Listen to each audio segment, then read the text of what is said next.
படம் எப்படி இருக்கு? சூப்பராக இருக்குது. இன்னைக்கு படம் ரிலீஸ் ஆகி 6 நாள் ஆயிடுச்சு. தியேட்டரில் அந்த வைப் எப்படி இருக்கு? மியூசிக்லாம் சூப்பராக இருக்குது. ட்விஸ்ட்டுலாம் நல்லா இருக்குது. அப்புறமா ஃபஸ்ட் டைம் தெலுங்கு ஆக்டர்ஸ்க்கும் தமிழ் ஆக்டர்ஸ்க்கும் ரொம்ப சண்டை வர மாதிரி நல்லா இருந்தது. நிறைய படத்தை பற்றி பேட் ரிவ்யூஸ் எல்லாம் வருது இல்லையா? மிக்சட் ரிவ்யூஸ், நெகட்டிவ் ரிவ்யூஸ்லாம் வருது. அதை பார்த்துட்டு தான் படத்துக்கு வந்தீங்களா? இல்லை படம் வந்து அதை பற்றியே யோசிக்கல. ரொம்ப ட்விஸ்ட்டாக இருந்தது, இன்ட்ரெஸ்டிங்காக இருந்தது. நெக்ஸ்ட் என்ன நடக்கும், நெக்ஸ்ட் என்ன அவ்வளோதான். உங்களுக்கு எப்படி இருந்தது சார்? சூப்பராக இருந்தது. கூலி படம் பார்த்தீங்களா சார்? எப்படி இருக்கு? பார்த்தேன் மேடம், நல்லா இருந்தது, சூப்பராக இருந்தது மூவி.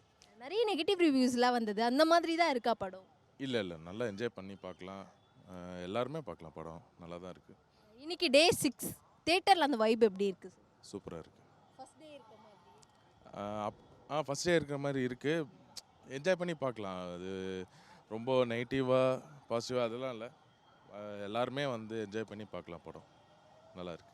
உங்களுக்கு ரஜினி சாரை தவிர இந்த படத்தில் வேற யாரோட ஆக்டிங் ரொம்ப பிடிச்சிருந்தது சார்?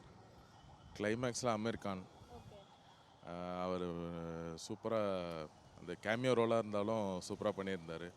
அப்புறம் நாகார்ஜுனா பக்காவாக எந்த கேரக்டர் கொடுத்தாலும் அவருக்கு சூட் ஆகுது. இந்த படத்துலையும் சூப்பராக பண்ணியிருக்காரு.